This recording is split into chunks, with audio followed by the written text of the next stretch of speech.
Sawa ka na bang puro century tuna na lang? Tara, i-level up natin yan. Share ko lang pala yung bago kong kusina.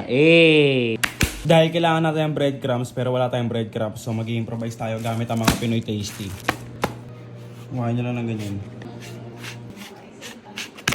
May iwan. Food processor kailangan nyo nito pag wala kayo dyan na sa Hello Basket, pre.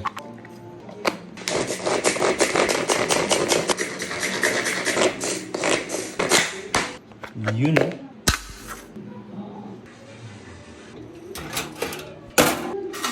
Tansyahan na lang din yan, par.